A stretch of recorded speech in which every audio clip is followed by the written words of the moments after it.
இனிமேல் டோல்கேட்ல நீங்க காசே கட்ட தேவையில்ல. 20 கிலோமீட்டர் வரைக்கும் நீங்க ஃப்ரீயா டிராவல் பண்ணிக்கலாம். வீடியோவை ஃபுல்லா பாருங்க, அப்பதான் புரியும். அதாவது இனிமேல் ஃபாஸ்டாக் ஏப்ரல் 30 அந்த ஸ்டிக்கரை நீங்க கார்ல இருந்து ரிமூவ் பண்ணிக்கலாம். அப்போ ஃபைன் போடுறதுக்கா இனிமேல் ஜிஎன்எஸ்எஸ் சிஸ்டம் வந்துருச்சு. அதாவது குளோபல் நேவிகேஷன் சேட்டலைட் சிஸ்டம்ங்க. உங்க கார்ல ஃபாஸ்டாக் ஸ்டிக்கரை ரிமூவ் பண்ணிட்டு மே 1 இருந்து ஜிபிஎஸ் செட் பண்ணும். அதுவும் கவர்மெண்ட் அப்ரூவ் ஆன ஜிபிஎஸ் மட்டும் தான் இன்ஸ்டால் பண்ண சொல்லியிருக்காங்க. இப்போ நீங்க டோல்கேட்டை கிராஸ் பண்றப்போ ஆளே இருக்க மாட்டாங்க. வர்ச்சுவல் டோல் பூத் சேட்டலைட் மூலமா நீங்க எவ்வளவு டிஸ்டன்ஸ் டிராவல் பண்றீங்களோ அதுக்கேற்ற மாதிரி அமௌண்ட் வந்து டிடெக்ட் பண்ணிக்குவாங்க. ஃபார் எக்ஸாம்பிள் இப்போ நான் தேனியிலிருந்து சென்னை போறேன்னு வச்சுக்கோங்க. எனக்கு ஒரு 500 ரூபா கிட்டத்தட்ட ஆகும். அதை சிங்கிளா எடுக்கிறதுக்கு, அதாவது பார்ஷியலா எடுப்பாங்கல்ல 50 100ன்னு அப்படி எடுக்காம ஒரே ஷார்ட்டா 550 ரூபா அப்படின்னு எடுத்துருவாங்க. ஸோ அதனால எவ்வளோ டிஸ்டன்ஸ் நீங்க போயிருக்கீங்களோ அதுக்கேற்ற மாதிரி இனிமேல் டோல் பிளாசால காசு வந்து கலெக்ட் பண்ண போறாங்க.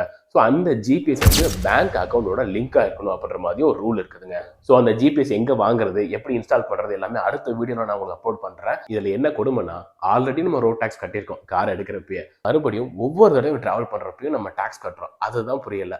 ஸோ அதனால எல்லாரும் ஒரு நிமிஷங்க, முக்கியமான மெசேஜ் வந்திருக்குன்னு நினைக்கிறேன்.